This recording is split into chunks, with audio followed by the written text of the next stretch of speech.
this week's real estate report, we are focusing in on the worst part of home ownership for many. That would be property taxes, a thing that's universally hated by mostly any homeowner, but something that strangely isn't universally and equally applied, according to new data out of the University of Chicago that shows property taxes are disproportionately burdening owners of less valuable homes, which tend to be minorities. To understand that and what the data shows, let's just do a simple thought experiment here. In theory, a given city might set up its property tax rate at about 3% applied to homes regardless of price. So a top price home gets taxed at that same 3% as a bargain sale home would get taxed at. But in reality, the data in this case from Chicago homes between 2015 and 2017 shows something very different, that the most expensive homes were getting taxed at a rate closer to 1.5%, while the least expensive homes were paying about a 4% tax rate, more than double what the richest homeowners were paying. So why is that? Well, joining us to break it down is University of Chicago professor and director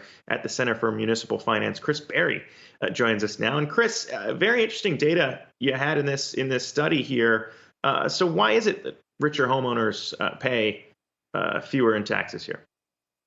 Well, it all goes back to the step of assessment. And what a lot of people don't spend a lot of time thinking about is that the value of your property is not always known with any certainty. So it's not quite like a sales tax, so where we levy the tax at the time that you buy a product and we know exactly what you paid for it. The property tax has to be charged every year to everybody when most people don't really sell their home very frequently. And so the assessor has the job of figuring out what your home is worth. And in general, they're going to take information about the homes that did sell and try to make estimates or guesses about those homes that haven't sold. And it's really at that step that the inequities are being generated. And in particular, what we see is that they are systematically overestimating the value of low-priced properties and underestimating the value of high-priced properties. And because those assessed values are what ultimately determine the tax bill, that inequity in the assessments translates directly into inequities in tax payments. Yeah, and it was interesting to read through your report. Obviously, that becomes very problematic when you think about minorities and the way that they are, traditionally, as data would show, in those less valuable home markets. But when you think about that, I mean, how do you fix the problem if you're thinking about assessment and how that just works? What are the solutions? Well, first of all, it's not going to be easy. And I want to be very clear that it's a hard job. The assessors have a hard job. And so I think it's not as if there's some switch that we can turn on, the switch of fairness that's going to just make this problem go away. I think there's several things that need to happen.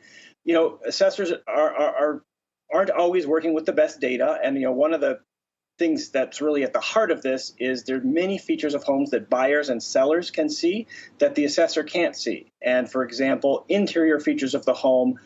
Obviously, for any shopper, if they find a home that has a beautiful renovated kitchen and a spa-like bathroom, that's a huge selling point, something you'd be willing to pay more for. But often an assessor won't see that. And in fact, there's various sort of rules that prevent assessors from going into a home. So that's one example, one category of features the assessor doesn't get to see, but accounts for a lot of the price of a home. And so getting better data is an important first start. It's also true that assessors aren't always using the most cutting-edge models, and in particular, they are not great in general at modeling neighborhood-to-neighborhood variations. And so I think there's lots of room for improvement there. But I think one of the starting points has got to be acknowledging the problem. The fact is, not many people have been paying attention to this. Assessors in general have tended to kind of sweep it under the rug. And until we're willing to acknowledge that we have this inequity, it's going to be impossible to fix it. So that would be step number one. Yeah, that's why your data really jumped out at me. But when you also look at maybe the other side too, the more expensive homes, interesting to see that a lot of states have limits on maybe how much that assessment and the value could rise in a year. I mean, is that another piece of it too, maybe getting rid of some of those to maybe make things more equitable too? Yeah, I think what you mentioned is a great example of an unintended consequence of a policy. So a lot of states, as you say, have limits on how much assessments can increase year to year.